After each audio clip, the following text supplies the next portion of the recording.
বিসমিল্লাহির রহমানির রহিম। পরম করুণাময় ও অসীম দয়ালু আল্লাহর নামে শুরু। ومن أحسن قولا ممن دعا إلى الله وعمل صالحا وقال إنني من المسلمين.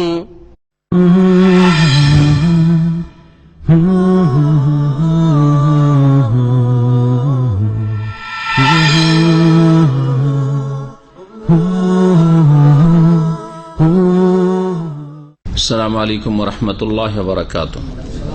বিসমিল্লাহির রহমানির রহিম। আলহামদুলিল্লাহি রাব্বিল আলামিন ওয়াস সালাতু ওয়াস সালামু আলা সাইয়্যিদিল মুরসালিন নবিয়িনা মুহাম্মদ ওয়া আলা আলিহি ওয়া সাহবিহি আজমাইন। আম্মা বাদ, ফাকাদ ক্বালা আল মুআল্লিফ হাফিজাহুল্লাহু তাআলা আল ফাসলুস সানি যুহুরুল বিদ'i ফি হায়াতিল মুসলিমিন ওয়াল আসবাব আল্লাতী আদ্দাত ইলাইহা।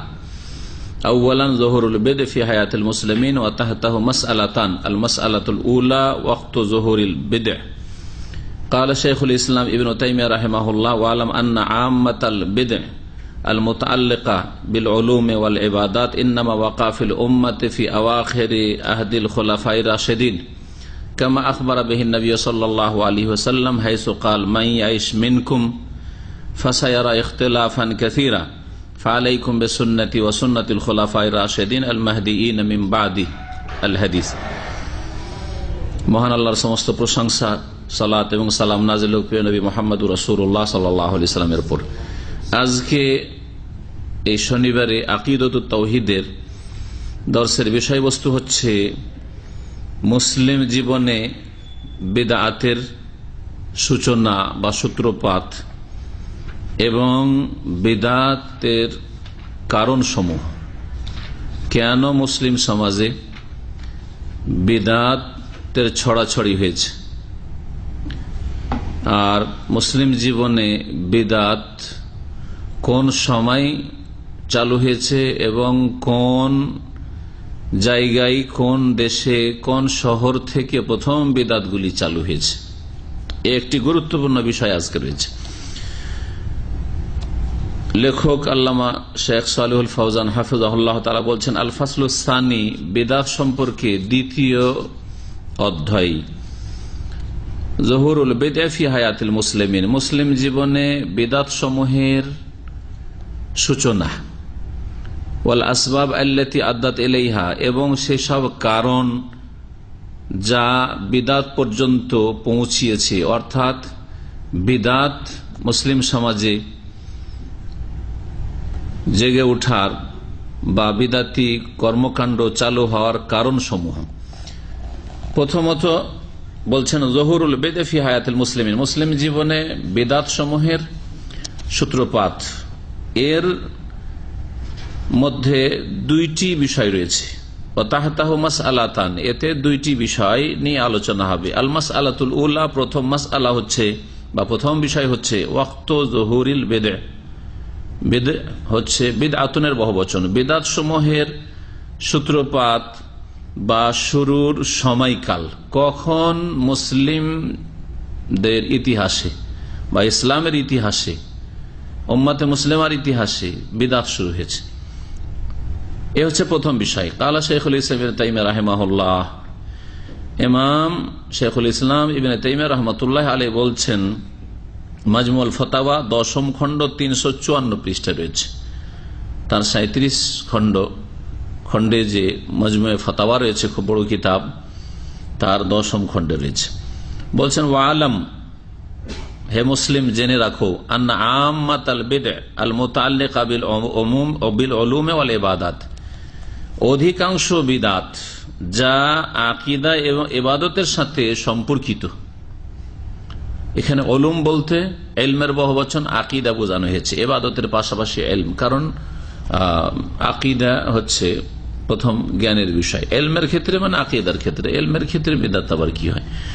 তো ইলমের ক্ষেত্রে মানে আকীদার ক্ষেত্রে, বিশ্বাসের ক্ষেত্রে, আর ইবাদত বন্দেগীর ক্ষেত্রে যেসব বিদআতগুলি চালু হয়েছে মুসলিম সমাজে, সেগুলি কখন?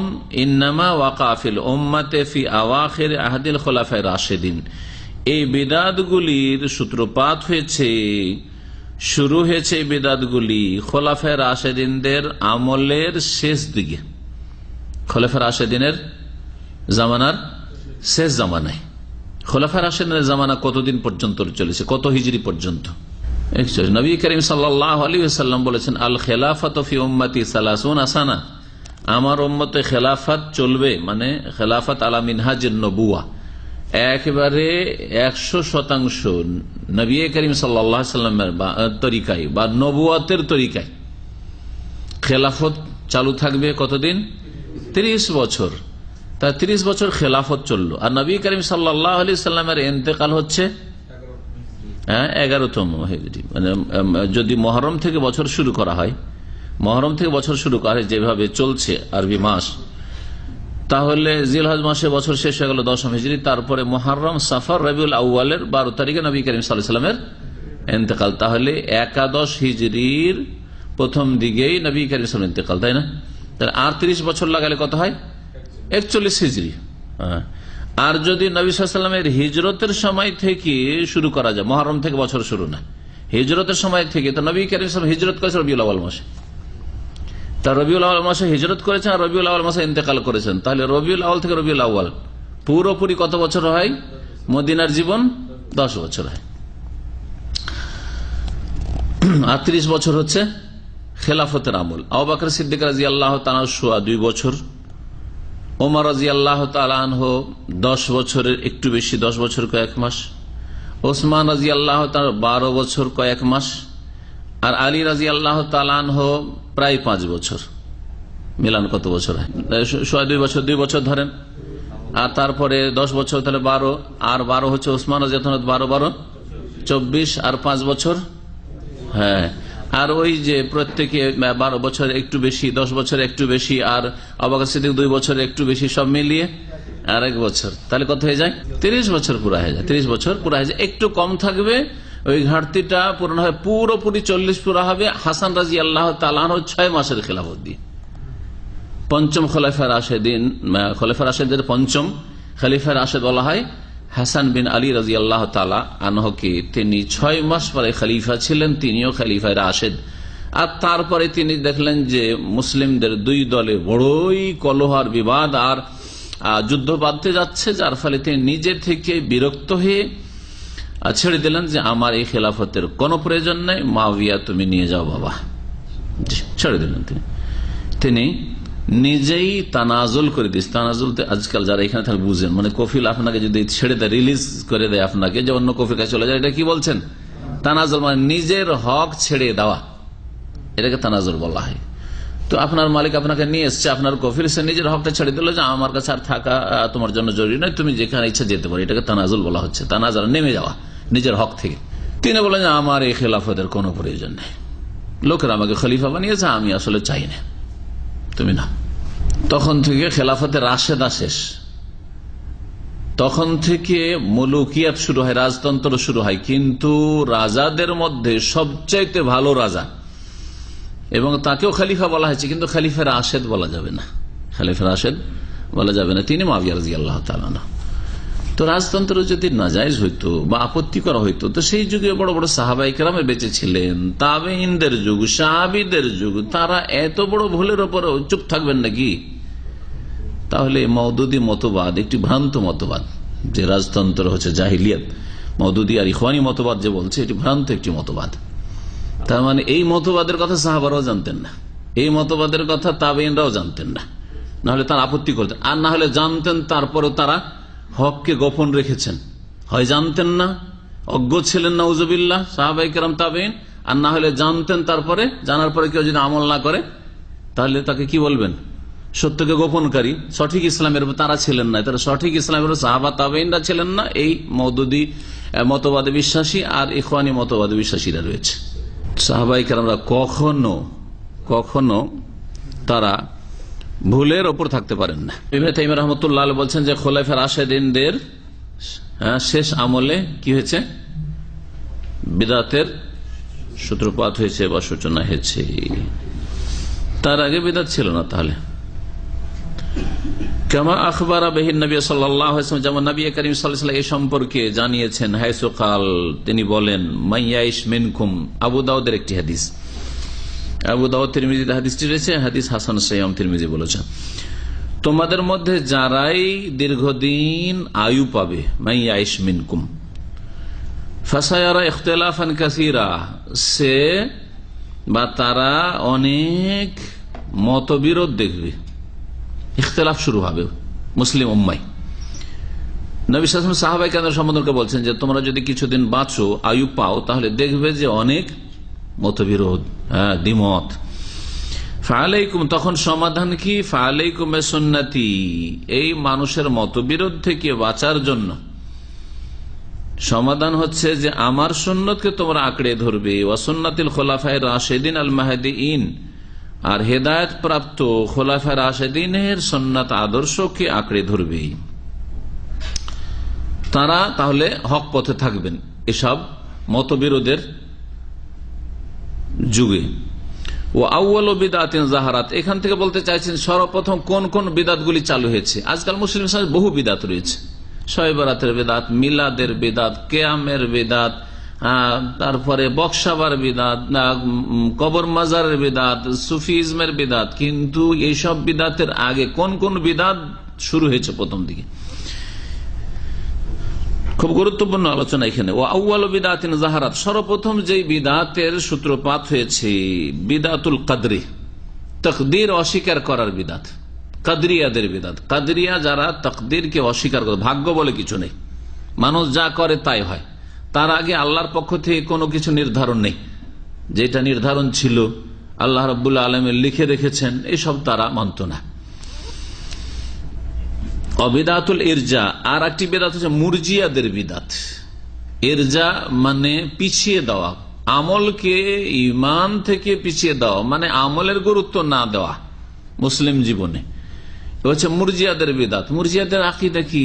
সংক্ষেপে, মুরজিয়াদের আকীদা হচ্ছে যে মুমিন মুসলিম আমল করুক আর না করুক সে জান্নাতি, আমলে তাদের কাছে গুরুত্ব নেই। মুসলিম হওয়ার জন্য লা ইলাহা ইল্লাল্লাহ বিশ্বাস করাই যথেষ্ট। তাদের মধ্যে কেউ কেউ বলছে যে তার সাথে সাথে উচ্চারণ করা, স্বীকৃতি দেওয়া, এটা তার শর্ত, বহিঃপ্রকাশ। আর আমল, নামাজ, যাকাত, রোজা, হজ, এইসব অতিরিক্ত জিনিস, বড় গুমরাহি। অথচ আহলে সুন্নাত ওয়াল জামাতের নিকট ঈমান হচ্ছে তিনটি বিষয়ের সমষ্টির নাম: অন্তর থেকে বিশ্বাস করা, মুখে স্বীকৃতি দান করা, শাহাদা দান করা, ইকরার বিল লিসান ওয়াল আমালু বিল আরকান, এবং অঙ্গ প্রত্যঙ্গ দিয়ে আমল করা, তিনটির সমষ্টির নাম ঈমান। তো এই মুরজিয়া ফিরকা একটি গোমরাহরা বেরিয়েছিল, যাদের কাছে আবু বকর সিদ্দিকের ঈমান আর একটা ফাসেক চোর ডাকাতের ঈমান এই জামানার সমান, কারণ তাদের কাছে ঈমান কম বেশি হয় না আর আমলের কোনো গুরুত্ব নেই।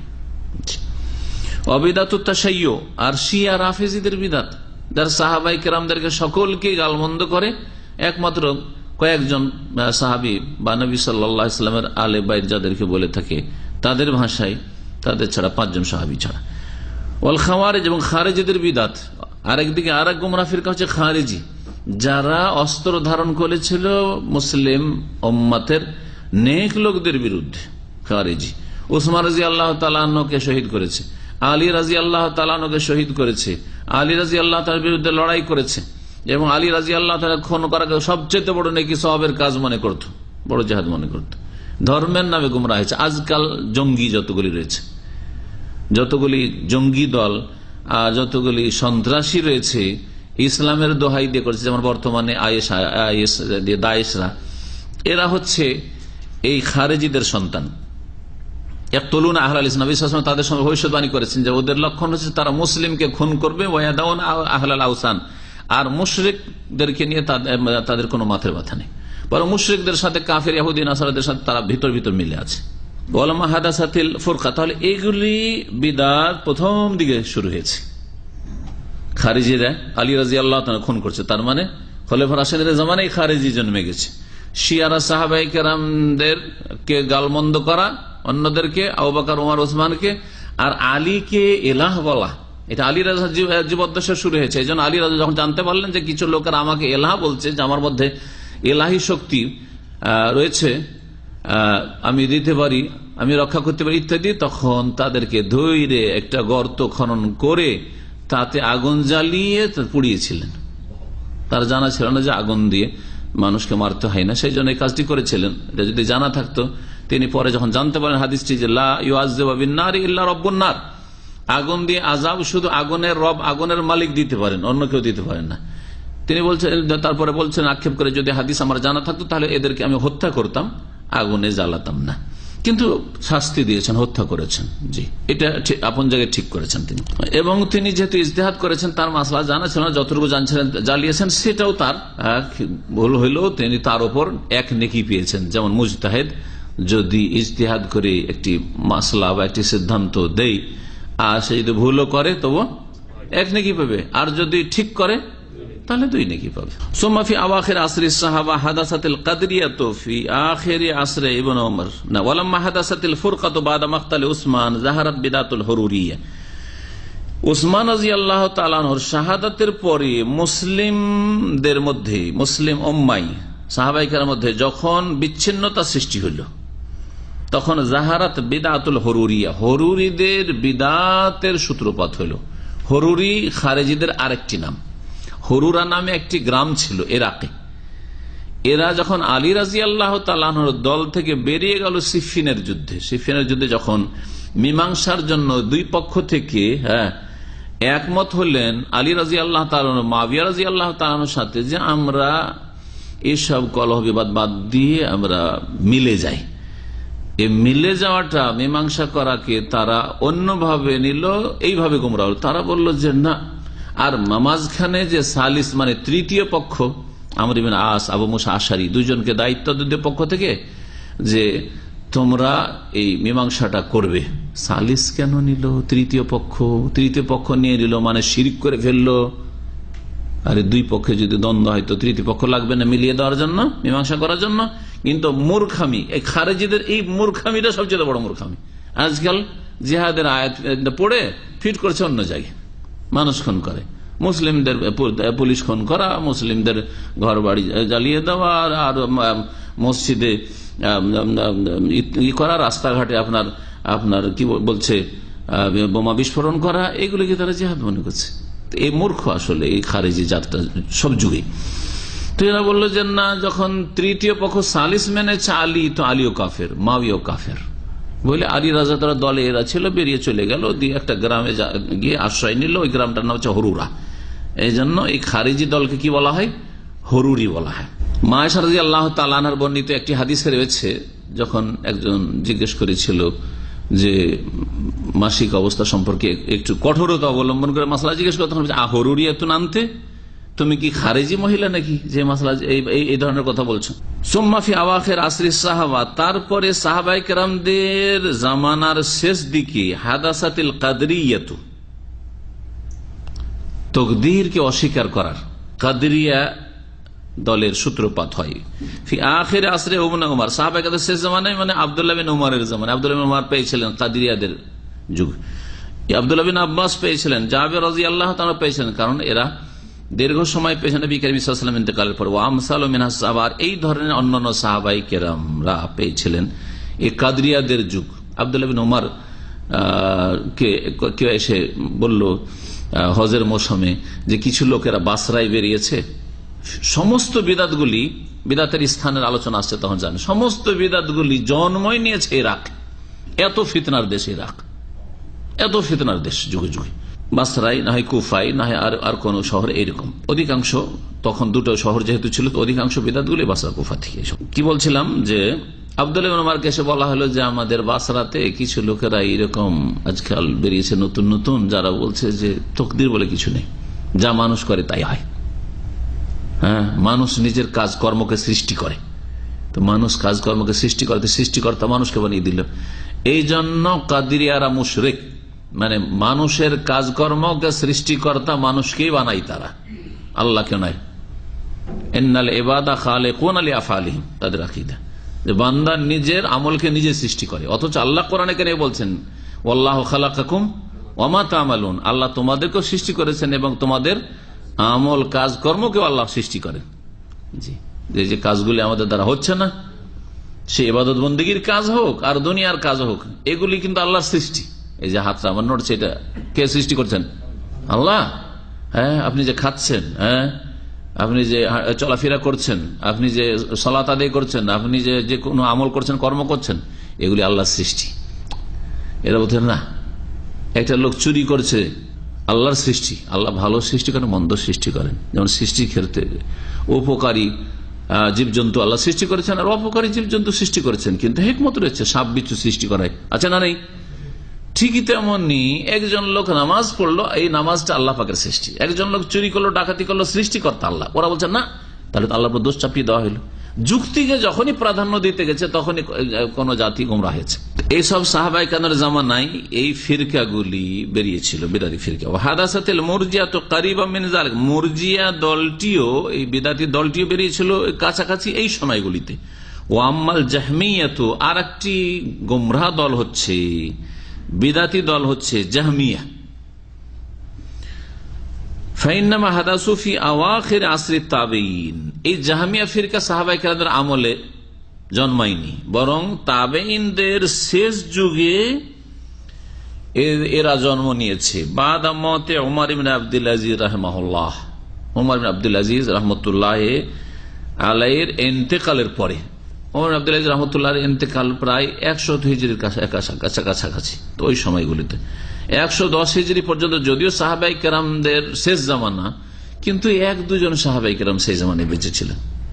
সর্বশেষ সাহাবের ইন্তেকাল হয় 110 হিজরিতে মক্কাতুল মুকাররমায়। তার নাম আবু তুফাইল দৌসি রাদিয়াল্লাহু তাআলা। ওয়াকাদ রুইয়া আন্নাহু আনজারা বিহিম, এবং বর্ণনা করা হয়েছে যে উমর ইবনে আব্দুল আজিজ রাহমাতুল্লাহ আলাইহি তাদের সম্পর্কে সতর্ক করেছিলেন, এই জাহমিয়াদের সম্পর্কে। ওয়াকানা যুহুর জাহাম বিন সাফওয়ান এদের ইমাম, এদের নেতা। যেমন সহিহ আকীদার উলামা এবং আইম্মা রয়েছে, তেমনি শিরক কুফরি আর বিদআতের ইমাম রয়েছে। এগুলি হচ্ছে শিরক কুফরি আর বিদআতের ইমাম জাহাম বিন সাফওয়ান। ওয়াকানা যুহুর জাহাম বিখুরাসান ফি খিলাফাতে হিশাম বিন আব্দুল মালিক, বানু উমাইয়া বংশের একজন রাজা ছিলেন খলিফা হিশাম বিন আব্দুল মালিক বিন মারওয়ান। এই হিশাম বিন আব্দুল মালিকের খেলাফত আমলে খোরাসানে জাহাম নামে একজন জন্মায়। এই জাহাম বিন সাফওয়ানের নামেই এই ফিরকার নাম হয় জাহমিয়া। যতগুলি কোরআন সুন্নাহ থেকে দূরের বাতিলপন্থী বিদাতি দল উপদল জন্মেছে, সবগুলি সম্পর্কে একটি লক্ষণ মনে রাখবেন, যে তারা কোন ব্যক্তির সাথে অথবা স্থানের সাথে সম্পৃক্ত, কোন ব্যক্তির সাথে অথবা কোন স্থানের সাথে সম্পৃক্ত। রাসূলুল্লাহ সাল্লাল্লাহু আলাইহি ওয়াসাল্লামের সাথে, সাহাবায়ে কেরামদের সাথে না, কোরআন সুন্নাহর সাথে না। এটা হচ্ছে লক্ষণ। যখন এই কথাটি মনে রাখবেন, তাহলে যদি দেখা যায় যে আপনাকে কেউ দাওয়াত দিচ্ছে কিন্তু তাদের সম্পর্ক হচ্ছে বিশেষ এক ব্যক্তিত্বের সাথে, ওই ব্যক্তির আইডিওলজি, ওই ব্যক্তির ধ্যান ধারণা, ওই ব্যক্তির যে থিওরি মতবাদ পেশ করছে, তাহলে জানবেন যে এখানে গুমরাহি রয়েছে। কেন? রাসূলুল্লাহ সাল্লাল্লাহু আলাইহি ওয়াসাল্লাম, খোলাফায়ে রাশিদিন, সাহাবায়ে কেরাম ছাড়া অন্য কোন ব্যক্তিত্বকে এত বড় করে কেন দেখানো হচ্ছে? এই কথাটি যদি মনে রাখেন তাহলে কেউ ধোঁকা দিতে পারবে না। বর্তমান যুগে যে বড় বড় দলগুলি রয়েছে মুসলিম সমাজে, যেমন তাবলীগ জামাত, তাদের কাছে তাদের আদর্শ ব্যক্তি মাওলানা ইলিয়াস। জামাত ইসলামী, তাদের কাছে আদর্শ ব্যক্তি মাওলানা মওদুদি। হ্যাঁ, ইখওয়ানুল মুসলিমিন, তাদের কাছে হাসানুল বান্না, সৈয়দ কুতুব। জি হ্যাঁ, ব্যক্তির সাথে। কিন্তু আহলে হাদিস ওলামা দেখান তো, দেখি যে আহলে হাদিস ওলামা অমোক ব্যক্তি আমাদের আদর্শ একজন, কার নাম বলবেন? শুধু ইবনে তাইমিয়া? না, অবশ্যই না। বহু মাসলা মাসাইলে যদি ইবনে তাইমিয়া যদি ভুল কর, ভুল। হ্যাঁ, শুধু বলবেন ইবনুল কাইয়িম, তাও না। শাইখুল মুহাম্মদ আব্দুল্লাহ, না। শাহ ইসমাইল শহীদ, না। সানাউল আমরসারি, না। সিদ্দিক হাসান খান ভোপালী, না। কোন একজন ব্যক্তির সাথে আমাদের এইরকম সম্পর্ক নেই।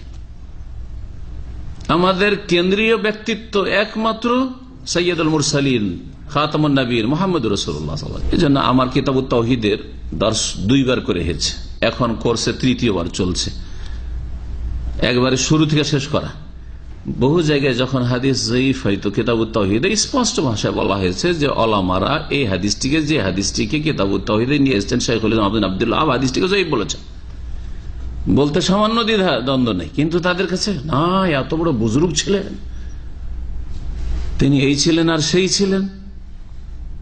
জি হ্যাঁ, এই পার্থক্য হকপন্থী আর বিদআতপন্থীদের মাঝে।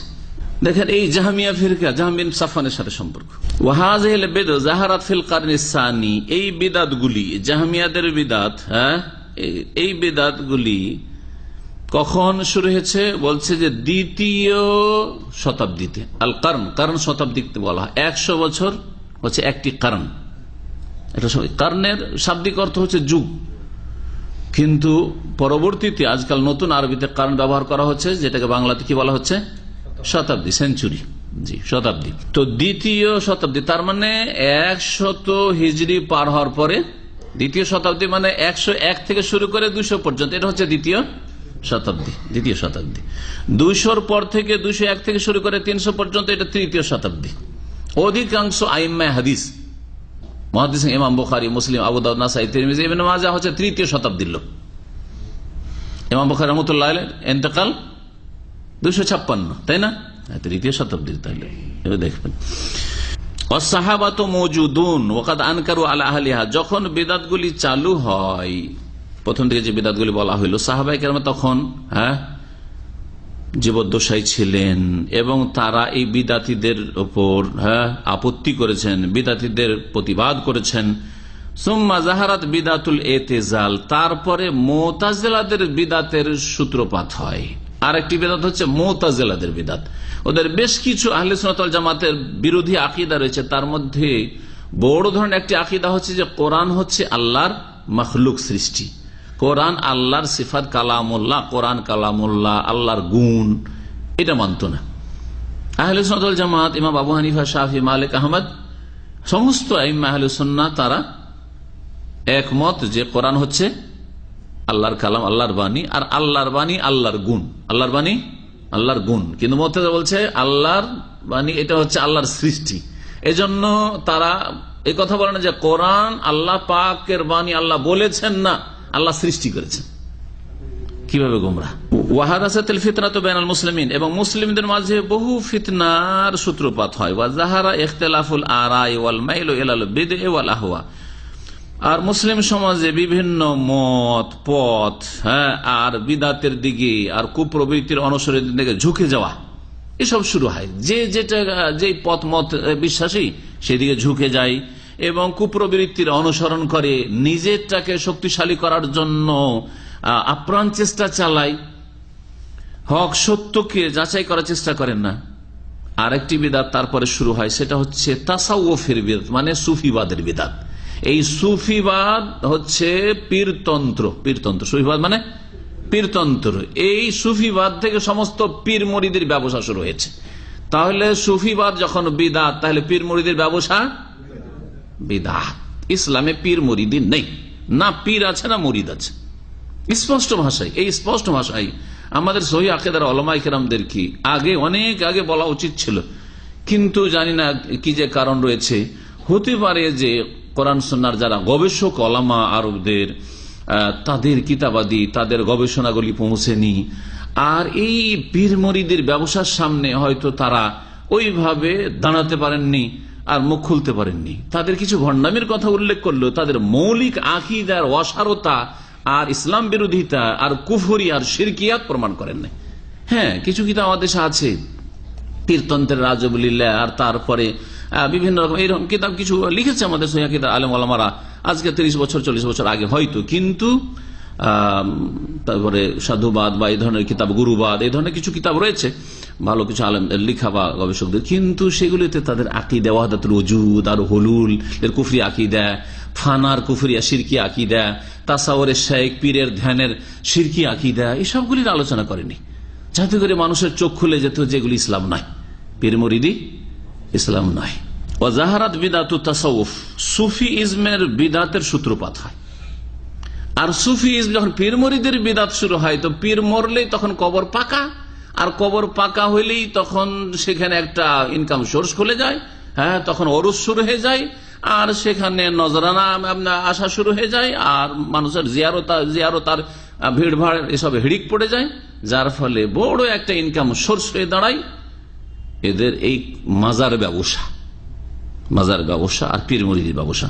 অবিদাতুল বেনাই আলাল কবুর, আর কবরের ওপর ঘর নির্মাণ করা বা গম্বুজ নির্মাণ করা, কবর পাকা করা, এইসব বিদাত চালু হয় বাদাল করুনিল মুফাদ্দালা, স্বর্ণ যুগগুলি পার হওয়ার পরে। স্বর্ণ যুগ হচ্ছে কয়টি? তিনটি, সাহাবায়ে কেরামদের যুগ, তাবেঈনদের যুগ আর তাবেঈনদের যুগ। তাহলে বোঝা গেল যে সুফিবাদ আর সুফিবাদের ফসল হিসাবে, সুফিবাদ হচ্ছে বীজ বপন। যেমন একজন চাষি জমিতে বীজ ছিটায়, হ্যাঁ, বীজ বপন করে, আর তারপরে তখন ফসল নিয়ে আসে, ঠিক না? তো সুফি ইজম হচ্ছে বীজ, আর এই বীজের ফসল হচ্ছে কবর মাজার পূজার শিরক কুফরি। গায়রুল্লাহকে ডাকা, আল্লাহ ছাড়া অন্যকে ডাকা, আল্লাহ ছাড়া অন্যের কাছে আশা করা রোগ ভালো করতে পারবে, এই কবরওয়ালা মাজারওয়ালা, এই মাজারে ছেলে মেয়ে পাওয়া যাবে, এই মাজারে মনের কামনা বাসনা পূরণ হবে, এই মাজারে গেলে রুজিতে বরকত হবে, ইত্যাদি ইত্যাদি। এসব বড় শিরক কুফরি যা আল্লাহ ছাড়া কেউ করেন না, সেগুলি দিয়ে দেওয়া হয় কবর মাজারকে কবর পাকা করার বিদাতের মাধ্যমে। বিদাত দিয়ে শুরু হয় আর শেষ পরিণাম শিরকে গিয়ে ক্ষান্ত হয়, আর বহু রকমের শিরক শুরু হয়। তওয়াফ করা, আল্লাহর ঘর কাবা ছাড়া মাজারের তওয়াফ হয়, কত রকমের ইবাদত হয়। মাজারের জন্য জবাই করা হয়, কোরবানির দিনে আল্লাহর জন্য জবাই, আর ওরসের জবাইগুলি হচ্ছে পীরের জন্য, ওই মাজারের জন্য। ওয়াহাকাযা কুল্লামা তাআখারাল ওয়াক্ত, আর এইভাবে যত সময় যেতে থাকি, মানে যত নবী সাল্লাল্লাহু আলাইহি ওয়াসাল্লামের আমল থেকে, জামানা থেকে সময় অতিক্রম করতে থাকি, জাদাতিল বিদউ, তত বেশি বিদাতের ছড়াছড়ি হয়, ওয়া তানাওয়াত, আর বহু রকমের বিদাত জন্ম নেই। এ হচ্ছে বিদাতের সূচনার সময়কাল সম্পর্কে আলোচনা। আল মাসআলাতুস সানিয়া, দ্বিতীয় বিষয় হচ্ছে মাকান ও যুহুরিল বিদআ, বিদাতের সূত্রপাত বা সূচনার স্থান। কোন জায়গা থেকে বিদাত চালু হয়েছে, কোন জায়গা থেকে, কোন এলাকা থেকে বিদাত চালু হয়েছে, বলছেন এই সম্পর্কে তাখতালিফুল বুলদানুল ইসলামিয়াতু ফি যুহুরিল বিদআ ফিহা, বিদাতের সূচনার ক্ষেত্রে মুসলিম শহরগুলি বিভিন্ন রকমের অবস্থা রয়েছে। মুসলিম শহরগুলির বিভিন্ন অবস্থা রয়েছে, মানে এক এক বিদাত এক এক শহরে, এক এক দেশে চালু হয়েছে, এক এক এলাকায় চালু হয়েছে। কালা শাইখুল ইসলাম ইবনে তাইমিয়া রাহিমাহুল্লাহ তাআলা, ইমাম শাইখুল ইসলাম ইবনে তাইমিয়া রাহমাতুল্লাহ আলাইহি বলছেন, ফাইনাল আমসার আল কিবার আল্লাতী সাকানাহা আসহাবু রাসূলিল্লাহ সাল্লাল্লাহু আলাইহি ওয়াসাল্লাম ওয়া খারাজা মিনহাল ইলমু ওয়াল ঈমানু খামসাতুন।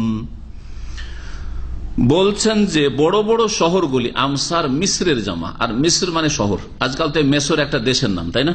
কিন্তু এমনি মেসর মানে হচ্ছে শহর। যেমন মদিনা একটি শহরের নাম হয়ে গেছে মদিনাতুর রাসূল, কিন্তু আসলে মদিনা মানে হচ্ছে সিটি, মদিনা মানে শহর। জি, তো নবী সাল্লাল্লাহু আলাইহি ওয়াসাল্লামের শহর মদিনাতুর রাসূলিল্লাহ ছিল, মদিনাতুর রাসূলিল্লাহ সাল্লাল্লাহু আলাইহি ওয়াসাল্লাম, আল্লাহ রাসূলের শহর। তারপরে রাসূলুল্লাহকে সংক্ষেপ করে দিয়ে নাম হয়ে গেছে ওর কি আল মদিনা, আল মদিনা। আর নামওয়ারা লাগিয়ে দেওয়া হয়েছে, মানে উজ্জ্বল বা আলোকিত। জি, পরবর্তীতে নাম লাগানো হয়েছে, কিন্তু নবী সাল্লাল্লাহু আলাইহি ওয়াসাল্লাম সাহাবায়ে কেরাম কি বলতেন? মদিনাতুর রাসূলিল্লাহ বা মদিনাতুর রাসূল বা আল মদিনা বলতেন তারা। আল মদিনাল মুনাওয়ারা কথাটিও সাহাবায়ে কেরামদের জামানায় ছিল না। যদিও যদি শিরক মুক্ত, বিদাত মুক্ত হয়ে যদি মদিনা মুনাওয়ারা শব্দটি ব্যবহার করে তো কোনো দোষের কথা নেই। যেমন মক্কাতুল মুকাররমা বলছি, সম্মানিত মক্কা, ওই রকম মদিনা মুনাওয়ারা বললে কোনো দোষ নাই। কিন্তু যদি মনে করে মদিনা মুনাওয়ারা রসুলের কবরের জন্য, আর কবর থেকে অনেক কিছু পাওয়া যায়, তখনই তা শিরক আর বিদাতের গন্ধ। জি, তো এখানে একটা শিরক বিদাতের একটা চোরা রাস্তা রয়েছে। যদি ওইরকম বিদাতি কেউ আকীদা রাখে, আর যদি সহি আকীদা রাখে, তো মদিনা অবশ্যই বরকতের শহর। সুতরাং মদিনা মুনাওয়ারা এই অর্থে বললে কোনো অসুবিধা নেই। বলছেন যে বড় বড় শহর, আল্লাতী সাকানাহা আসহাবু রাসূল, যেই শহরগুলিতে রাসূলুল্লাহ সাল্লাল্লাহু আলাইহি ওয়াসাল্লামের সাথী সঙ্গীগণ বসবাস করেছিলেন, ওয়া খারাজা মিনহাল ইলমু ওয়াল ঈমান, আর যেই সব শহরগুলি থেকে দ্বীন ইসলামের জ্ঞান, সঠিক জ্ঞান এবং ঈমান সারা পৃথিবীতে ছড়িয়ে পড়েছিল, খামসাতুন, সেই শহরগুলি হচ্ছে টোটাল পাঁচটি শহরে সাহাবায়ে কেরামরা কি করেছেন? বসবাস করেছেন। বসবাস করেছেন 5টি শহরে। আল হারামান, প্রথম হচ্ছে 2 হারামের শহর, মানে মক্কাতুল মুকাররমা আর মদিনায়ে মুনাওয়ারা। ওয়াল ইরাকান, আর ইরাকের 2 শহর। ইরাকান মানে 2 ইরাক, 2 ইরাক কি? ইরাক তো একটি দেশ। 2 ইরাক মানে ইরাকের 2 শহর, বাসরা এবং কুফা। বাগদাদ নয়, বাগদাদ রাজধানী, বর্তমানে বাগদাদ সবচেয়ে বড় শহর, কিন্তু বাগদাদ শহরটি সাহাবায়ে কেরামদের জামানায় হয়নি, তৈরি হয়নি। বাগদাদ নামে কোনো শহরই ছিল না। বাগদাদ শহর আব্বাসী আমলে গড়ে উঠেছে। আর বাসরা আর কুফা সাহাবায়ে কেরামদের জামানায় খোলাফায়ে রাশেদিন, এমনকি কুফায় হিজরত করেছিলেন এবং কুফা রাজধানী হয়েছিল কার? আলী রাদিয়াল্লাহু তাআলা আনহু। আলী রাদিয়াল্লাহু তাআলা আনহু। তাহলে 4টি শহর হয়ে গেল, বাসরা, কুফা, মক্কা, মদিনা। আর শাম, শাম তো একটি দেশ, কিন্তু শাম দেশের শহর তখন ছিল কি? দামেস্ক। দামেস্ক, যেটাকে লোকেরা দামেস্ক বলে থাকে, আসলে আরবিতে দামেস্ক। শাম বর্তমান সিরিয়া রাজধানী। মিনহা খারাজাল কোরআন, এই 5টি শহর থেকে কোরআনে কারীমের প্রচার প্রসার হয়েছে। ওয়াল হাদিস, হাদিসের প্রচার প্রসার হয়েছে। ফিকহের, ইবাদত বন্দেগীর, সাহাবায়ে কেরামরা এই 5টি শহরে বসবাস করেছেন। জি। আর কিছু সাহাবী মেসর গিয়েছিলেন, যেটা এখানে উল্লেখ করেন।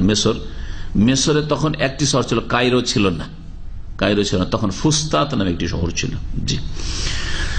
ওয়া ইয়াতবাউ যালিকা মিন উমুরিল ইসলাম, আর এই কোরআন, হাদিস, ফিকহ, ইবাদত, আর এর সাথে সাথে এর আনুষঙ্গিক যত ইসলামী বিষয় রয়েছে, ইসলামের জ্ঞান রয়েছে, সবকিছুর প্রচার প্রসার হয়েছে 5টি শহর থেকে। ওয়া খারাজা মিন হাযিহিল আমসারে বিদউন উসুলিয়াতুন, যেমন কোরআন এবং হাদিসের প্রচার প্রসার হয়েছে 5টি শহর থেকে, তেমনি বুনিয়াদি বিদাত, বেসিক বিদাতগুলি এই শহরগুলি থেকে ছড়িয়েছে। একমাত্র মদিনা মুনাওয়ারা ছাড়া, বলছেন গায়রাল মদিনাতিন নববিয়া, একমাত্র নবী করিম সাল্লাল্লাহু আলাইহি ওয়াসাল্লামের শহর মদিনা থেকে, মদিনা থেকে কোনো বিদাত জন্মায়নি, আর মদিনা থেকে কোনো বিদাত সারা পৃথিবীতে যায়নি। মদিনাকে আল্লাহ পাক সুরক্ষিত রেখেছেন। মদিনা সবসময় ইলমের কেন্দ্র ছিল, জ্ঞানের কেন্দ্র ছিল। ইমাম মালিক রহমতুল্লাহ, ইমাম মালিকের ছাত্রদের জামানায় সারা পৃথিবী থেকে, কোথায়, আন্দোলস, স্পেন থেকে, তার ছাত্র স্পেন থেকে লেখাপড়া করার জন্য তার কাছে এসছেন। জি। আর আজারবাইজান, উজবেকিস্তান থেকে মদিনায় ইলম হাসিল করার জন্য এসছেন।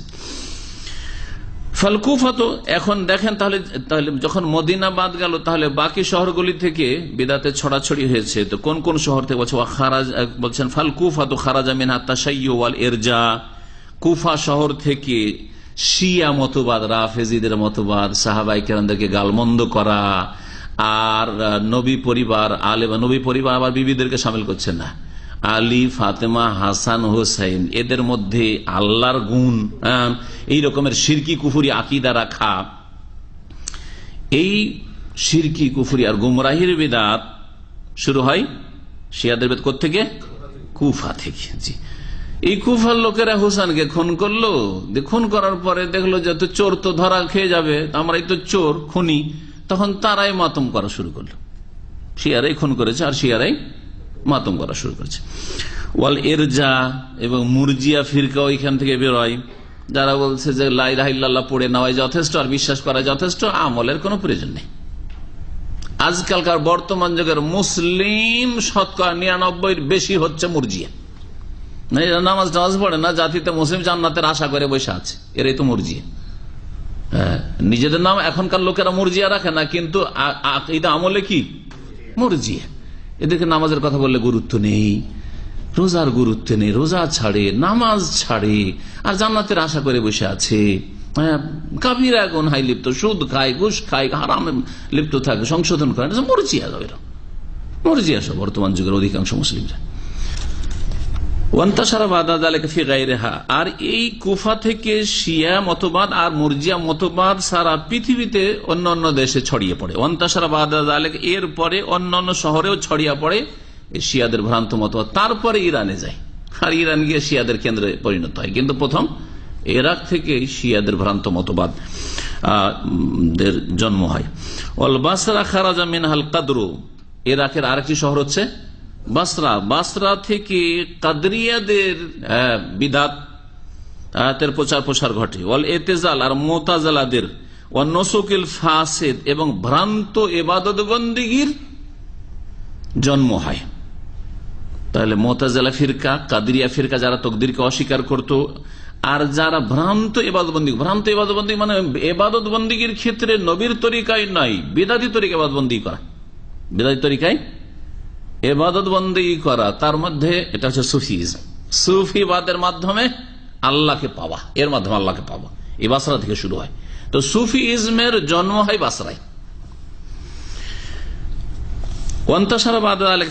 আর তারপরে অন্য অন্য শহরে ছড়িয়ে পড়ে কাদিরিয়াদের বিদাত, মুতাজিলাদের বিদাত।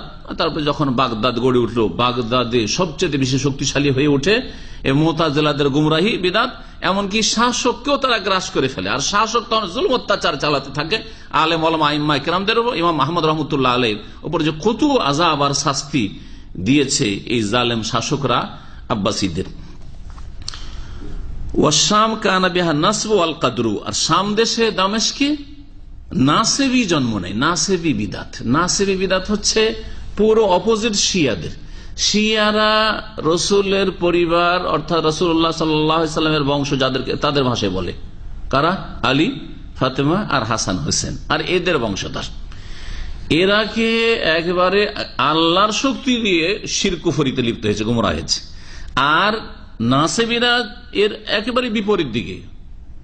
নাসেবিকে নাসেব এই জন্য বলা হয় যে আল্লাযীনা নাসাবুল আদাওয়াতা, যারা শত্রুতা দাঁড় করেছিল ফি আলিল বাইত, নবী সাল্লাল্লাহু আলাইহি সাল্লামের পরিবার সম্পর্কে। তারা আলী রাদিয়াল্লাহু তাআলার বিরুদ্ধে বিদ্বেষ রাখতো, হাসান হোসেনের বিরুদ্ধে বিদ্বেষ রাখতো, শত্রুতা রাখতো।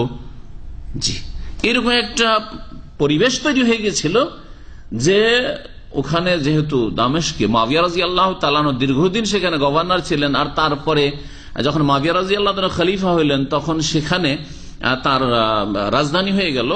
তো ওখানকার লোকদের মধ্যে হিংসা, বিদ্বেষ আর শত্রুতা আলী রাদিয়াল্লাহু তাআলা এবং তার বংশধর সম্পর্কে পয়দা হয়। এইভাবে তারা আরাক গর্তে গিয়ে পড়ে গুমরাহির। এদেরকে বলা হয় কি, নাসেবি। তাহলে রাফেজি যারা শিয়া, তারা সাহাবায়ে কেরামদেরকে গালমন্দ করেছে, আর আলী, হাসান, হোসেন, ফাতেমা আর নবীর এই বংশধর, এদের সম্পর্কে তারা কি করেছে, অতিরঞ্জন বাড়াবাড়ি করে শিরকে লিপ্ত হয়েছে। নাসেবিরা এর বিপরীত নবী সাল্লাল্লাহু আলাইহি সাল্লামের পরিবারের বিরুদ্ধে বিদ্বেষ শত্রুতা পোষণ করেছে। এই দুইয়ের মাঝখানে হচ্ছে আহলে সুন্নাত ওয়াল জামাতের পন্থা, সিরাতে মুস্তাকিম, সরল পথ, জান্নাতের পথ। যে আহলে সুন্নাত ওয়াল জামাত আমরা সাহাবায়ে কেরামদের সকলকে ভালোবাসি, শিয়া রাফিজদের মতো আবু বকর, ওমর, উসমানকে গাল দিনা তাদেরকেও ভালোবাসি।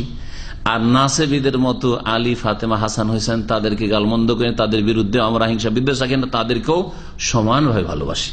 যেমন আবু বকর, ওমর, উসমানকে ভালোবাসি, তেমনি আলী, হাসান হোসেন আর আলী বাইত, নবীর পরিবার বর্গ, তাদেরকে সমানভাবে ভালোবাসি। ওয়াম্মাত তাজাহুম, আর জাহমিয়া মতবাদ, ফাইন্নামা যাহারা ফি নাহিয়াত খোরাসান, এই জাহমিয়াদের জন্ম হয়েছে খোরাসানের দিকে। খোরাসান বর্তমান আফগানিস্তানে রয়েছে, আফগানিস্তানে খোরাসানে। ওয়াহুয়া শাররুল বিদআত, যতগুলি বিদআত জন্ম নিয়েছে তার মধ্যে সবচেয়ে নিকৃষ্ট বিদআত হচ্ছে এই জাহমিয়াদের বিদআত। জাহমিয়ারা তারা বলতে আল্লাহ রাব্বুল আলামিন, আল্লাহ আছেন কিন্তু আল্লাহর কিছুই নেই, আল্লাহর কিছুই নেই। আল্লাহর সব গুণকে অস্বীকার করত, আল্লাহর নাম গুণাবলীকে অস্বীকার করত, গুণাবলীকে অস্বীকার করত। আল্লাহ রাব্বুল আলামিন কোথাও নেই। আশারি মাতুরিদি যে মতবাদ, তারা বিকৃতি ঘটায়। আল্লাহর হাত আছে কিন্তু কুদরতি হাত, বুঝা গেছে না? এটা হচ্ছে আমাদের দেশীয় মতবাদ। এই জন্য বলে আল্লাহর কুদরতি হাত, আল্লাহর চক্ষু মানে রক্ষণাবেক্ষণ, আল্লাহ পাকের চেহারা মানে সত্তা। এগুলো তাউইল করেছে আশারি মাতুরিদিরা। আমাদের দেশের বিদাতি আলেম সমাজ এই তাউইলে আশারি আর মাতুরিদি মতবাদে বিশ্বাসী। আর জাহমিয়ারা এদের চাইতে আরো আগে বেড়ে বলছে আল্লাহর কোনো গুণই নেই, আল্লাহর কোনো হাতই নেই, কুদরতি হাত নেই, আসল হাত নেই, কোনো হাত নেই, কিছু মানে না। আল্লাহর চেহারা নেই, আল্লাহর কিছুই নেই, আল্লাহর কিছুই নেই, না কিছুই নেই, নেই কিছু, ব্যাস। আল্লাহ আলাম। তো এইভাবে গোমরা হয়েছে। এই হচ্ছে জাহমিয়াদের বিদাত। এর সাথে জাহমিয়ারা যে কাফের, ইমাম বুখারী রাহমাতুল্লাহ আলাইহি স্পষ্ট করেছেন, এবং সহিহ বুখারীর শেষ দিকে যে চ্যাপ্টারটি রয়েছে, সর্বশেষ চ্যাপ্টার, সেটা হচ্ছে কিতাবুত তাওহীদ।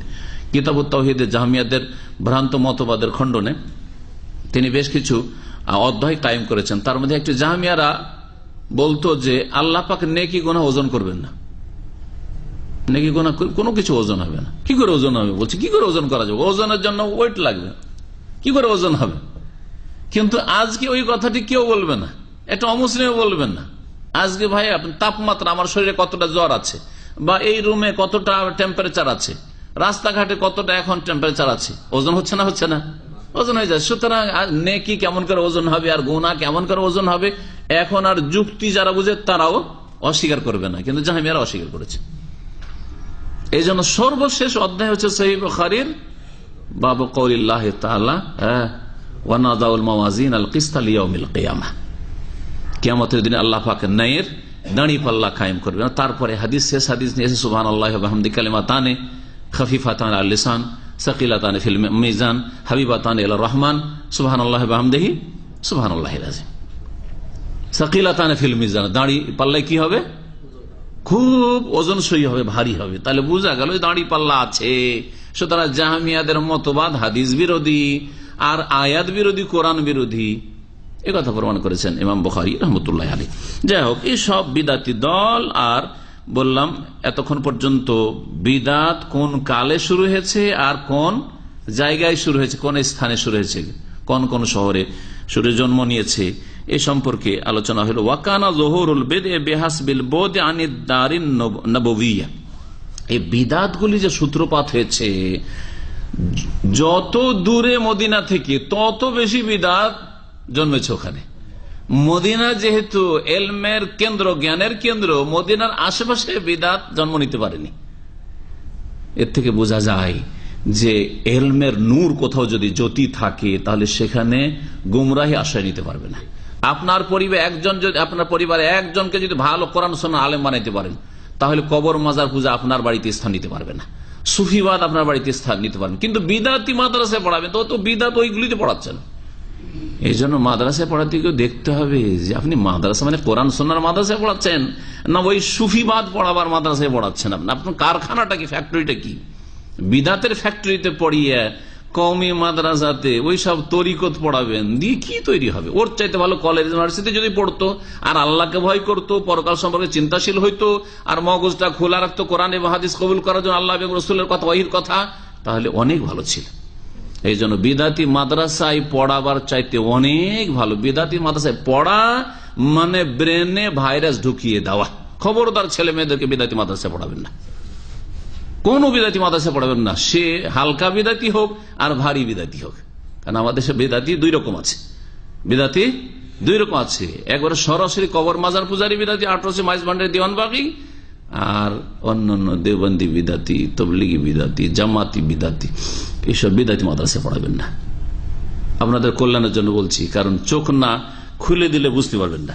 তো ওয়াকানা যুহুরুল বিদআ বিহাসবিল বুদ আনিদ দারিন নববিয়্যা, নবী করিম সাল্লাল্লাহু আলাইহি সাল্লামের শহর থেকে দূরত্ব হিসাবে বিদাতের জন্ম হয়েছে।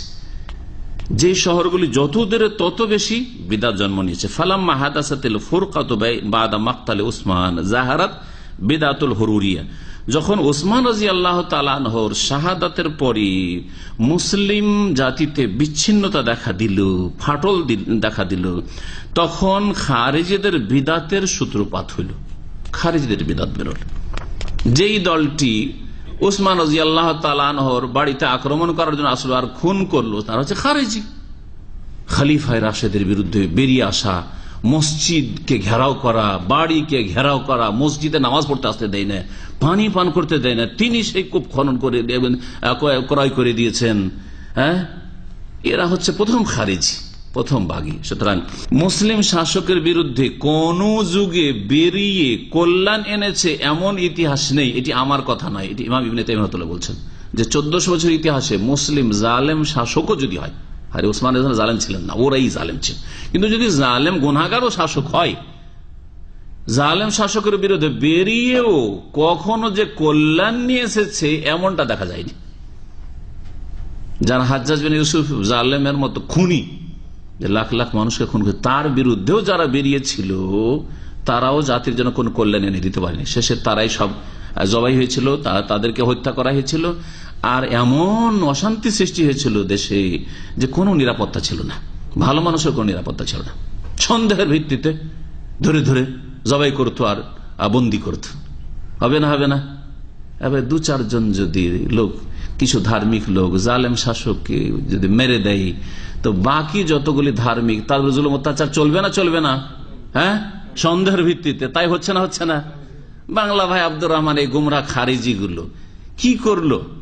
এই করাতে দাড়ির ওপর সন্দেহ সৃষ্টি হলো কি হলো না বাংলাদেশে? না হলে দাড়িকে সন্দেহ করা হইতো না, দাড়িকে সন্দেহ করা হইতো না। ওয়াম্মাল মদিনাতুন নববিয়াতু ফাকানাত সালিমাতান মিন যুহুরি হাযিল বিদআহ। নবী করিম সাল্লাল্লাহু আলাইহি ওয়াসাল্লামের শহর এই সব বিদআত থেকে নিরাপদ ছিল। ফাকানাত সালিমাতান মিন যুহুরি হাযিল বিদআহ, এই সব বিদআত থেকে কি ছিল? নিরাপদ ছিল। ওয়াইন কানা বিহা মান হুয়া মুজমিরুন লিযালিকা, যদিও মদিনায় 1-2 জন লোক বিদআতকে গোপন রেখেছিল, অন্তরে বিদআত ছিল কিন্তু প্রকাশ করার সাহস পায়নি।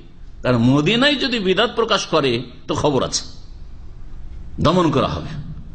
এখানে আলেম ওলামা রয়েছে, এখানে ইমাম কেরাম রয়েছে, এখানে তাবেঈনরা রয়েছেন, এখানে সাহাবায়ে কেরামদের জায়গা এটা, তো সেখানে পারেনি। ফাকানা ইনদাহু মুহানান মাজমুমান, সুতরাং কোন একজন বিদাতি ভিতরে বিদাত অন্তরে লুকায়িত রাখলেও সে মদিনার মুসলিম সমাজে লাঞ্ছিত ছিল এবং নিন্দিত ছিল, তার কোনো মান মর্যাদা ছিল না।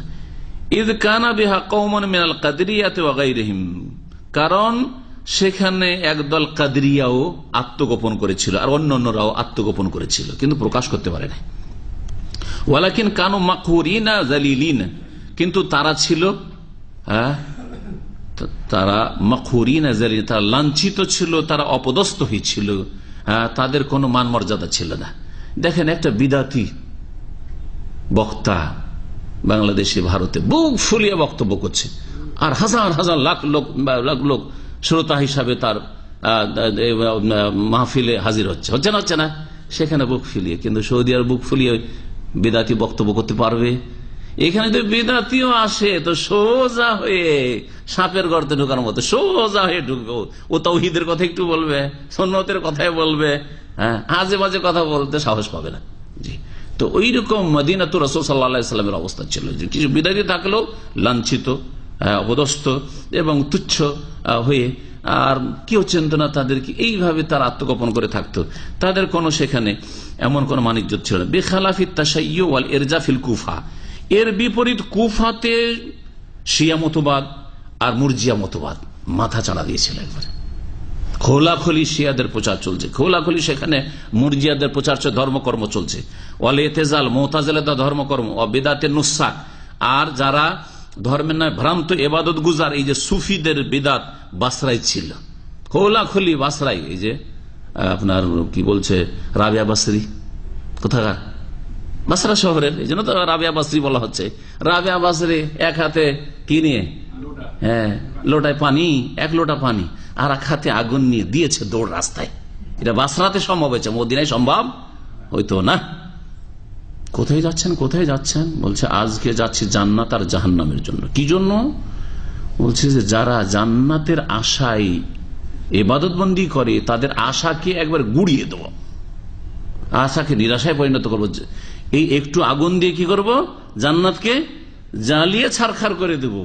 আর এই 1 লোটা পানি দিয়ে জাহান্নামকে নিমিয়ে দিয়ে একবার নিশ্চিন্ন করে দেব, যাতে করে জাহান্নামের ভয়ে কেউ ইবাদত না করে আর জান্নাতের আশায় কেউ ইবাদত না করে। তাহলে কি করতে হবে? সুফিদের ভ্রান্ত মতবাদ যে আল্লাহর প্রেমে, আল্লাহর ইশকে ইবাদতবন্দি করতে হবে, জান্নাতের ভয়ও না, আশাও না, আর জাহান্নামের ভয়ও না। অথচ কোরআনে কারিমে একাধিক আয়াতে বলেছেন খাউফাম ওয়া তামা,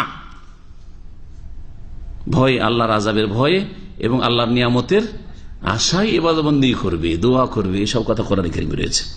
ইন্নাহুম কানু ইউসারিউনা ফিল খায়রাত ওয়া ইয়াদউনানা রাগাবান ওয়া রাহাবা, সূরা আম্বিয়াতে রয়েছে, সূরা সাজদাতে রয়েছে। তো আল্লাহ পাক রব্বুল আলামিন আমাদের হেফাজত করেন। তারপরে বলছেন যে ওয়ান নাসব বিশাম, এইরকমই নাসিবীদের বিদআত খুব মাথা উঠায় শাম দেশে। ফাইন্নাহু কানা জাহিরান, সেখানে এগুলি মাথা চাড়া দিয়েছিল। ওয়াকাল সাবাত ফিস সহিহ, আর সহিহ হাদিসে রয়েছে নবী করিম সাল্লাল্লাহু আলাইহি ওয়াসাল্লাম থেকে বর্ণিত, আন্না দাজ্জাল লা ইয়াদখুলুহা, দাজ্জাল মদিনায় ঢুকতে পারবে না, বাসরায় ঢুকবে, কোফায় ঢুকবে, দাম্মামে ঢুকবে, হ্যাঁ, কিন্তু মদিনায় আর মক্কায় দাজ্জাল প্রবেশ করতে পারবে। ওয়ালাম ইয়াজালিল ইলমু ওয়াল ঈমান যাহিরান ইলা জামানে আসহাবে মালিক, আর সর্বদা ইলম ইসলামিক জ্ঞান এবং ঈমান ইমাম মালিক রহমতুল্লাহ আলাইহির ছাত্রদের যুগ পর্যন্ত মদিনায় বড়ই শক্তিশালী হয়েছিল, ইলমের প্রচার প্রসার হইত। আর এটা ছিল কোন শতাব্দী? বলছেন ওয়াহুম মিন আহলিল কারনির রাবি, আর এরা ছিলেন চতুর্থ শতাব্দীর লোক। তার মানে চতুর্থ শতাব্দী পর্যন্ত মদিনায় সারা পৃথিবী থেকে মানুষ ইলম হাসিল করার জন্য আসত। আর ওই যুগটা আলহামদুলিল্লাহ এখন আবার ফিরে এসছে, আজকে 50 বছর থেকে, খুব বেশি না হইল 50 বছর থেকে ফিরে এসছে আবার, যে মদিনার চাইতে বেশি কোথাও ইসলাম সম্পর্কে শিখতে পারবেন এরকম কোন জায়গা আমার জানা নেই। সে কেউ শিখুক আর না হয় কেউ পেট ব্যবসা করুক শিখার নামে এসে, সেটা আলাদা কথা। সবাই যে শিখে যাবার, সবাই বড় বড় আলেম হবে সেটা জরুরি নয়। মদিনায় পড়ে গিয়ে অনেকে ঘাস ছিলছে, অনেকে গিয়ে ট্রাভেল এজেন্সি খুলে পেটের ব্যবসা করছে, অনেকে গিয়ে আর কিছু করছে, কিন্তু কথা হচ্ছে সেটা তো আর দলিল না। যদি কেউ এলম শিখতে চায় তো এলম শেখার সুযোগ রয়েছে মদিনা ইউনিভার্সিটির জামে ইসলামিয়াতে এবং মসজিদে নববীতে। যেই এলম শেখানো হয় মসজিদে নববীতে এবং মদিনা ইউনিভার্সিটিতে, সেটা পৃথিবীর কোন শহরে হয় না। ফাম্মাল উসুলুস সালাসাল মুফাদ্দালা ফালাম ইয়াকুন ফিহা বিল মদিনাতি নববিয়াতি বিদআতুন যাহিরা আলবাত্তা। স্বর্ণ যুগ যে তিনটি যুগ রয়েছে, আল উসুলুস সালাসাল মুফাদ্দালা, শ্রেষ্ঠ যুগ বা স্বর্ণ যুগ যে রয়েছে তিনটি, সাহাবায়ে কেরাম, তাবিন, তাবা তাবিন, এই তিনটি যুগে মদিনায় কোন রকমের বিদআত প্রকাশ্যে হইত না, প্রকাশ্যে কোনো বিদআত ছিল না। ওয়ালা খারাজা মিনহা বিদআতুন ফি উসুলুদ্দিন আলবাত্তা, আর দ্বীনের মৌলিক বিষয়ে মদিনায় কোন রকমের বিদআত জন্ম নেয়নি, মদিনায় কোন বিদআত জন্ম নেয়নি বুনিয়াদি ক্ষেত্রে। এক একজন কেউ এসছে বাসরা থেকে এসছে, কুফা থেকে এসছে, আর একটা বিদআত করে দিল, সেটা আলাদা কথা। এখনো আমরা মদিনায় দেখেছি মসজিদে নববীতে ঢুকতে যাচ্ছে আর বাবু সালাম দিয়ে বেরোচ্ছে একজন মিশরি, আর সালাম পড়ে বেরিয়ে বলছে মদদ ইয়া রাসূলুল্লাহ, বড় শিরক, রাসূলুল্লাহর কাছে মদদ চাইছে। সেটা একজন দুইজন কেউ এসে এই সব কাজ করছে, সেটা আলাদা কথা, কিন্তু সেই বিদাতি দল শক্তিশালী হয়ে আছে আর তাদের প্রচার এইরকমটা আলহামদুলিল্লাহ এখনো হয় নাই তৌহিদের দেশে। আলহামদুলিল্লাহ, যেহেতু আলহামদুলিল্লাহ আলে সৌদ আলহামদুলিল্লাহ তৌহিদের হাকিম, এবং এই দেশে তৌহিদের দাওয়াত এবং তৌহিদের শাসন চলছে, যার ফলে এখনো আলহামদুলিল্লাহ শিরক বিদাত যদি কেউ করে তো গোপনে গোপনে সাহস হয় না, আর বিশেষ করে মক্কাতুল মুকাররমা এবং মদিনা মুনাওয়ারায়। ওয়ালা খারাজ মিনহা বিদআতুন ফি উসুলিদ্দিন আলবাত্তা, কখনো দিনের বুনিয়াদি বিষয়গুলিতে কোনো বিদআত মদিনা থেকে জন্ম নেয়নি। কামা খারাজা মিন সাইরিল আমসার, যেমন অন্যান্য শহর থেকে বিদআত জন্ম নিয়েছে। এরপরে আলোচনা শুরু হবে বিদআত মুসলিম সমাজে কেন জন্ম নিল, এর 4টি কারণ উল্লেখ করেছেন লেখক। আজকে সময় অনেক হয়ে গেছে, সেজন্য আর আপনাদেরকে বিরক্ত করব না। ইনশাআল্লাহ তাআলা আগামী শনিবারের পরের শনিবারে এই গুরুত্বপূর্ণ দার্সটি পুরা করা হবে। আশা করি আপনারা অংশ নেবেন। আল্লাহ পাক রব্বুল আলামিন যেন দিন শেখার তৌফিক দান করেন এবং সত্য দিন মোতাবেক জীবন যাপনের তৌফিক দান করেন। দিনের ক্ষেত্রে সমস্ত রকমের গুমরাহি থেকে, বিভ্রান্তি থেকে, আর সমস্ত রকমের বাতিল ফিরকা থেকে, তাদের অনিষ্ট থেকে আল্লাহ পাক আমাদেরকে, আমাদের প্রজন্মদেরকে, মুমিন মুমিনাতকে বেঁচে থাকার তৌফিক দান করেন। ওয়া সাল্লাল্লাহু আলা নবিয়িনা মুহাম্মদ ওয়া আলা আলিহি ওয়া সাহবিহি আজমাইন।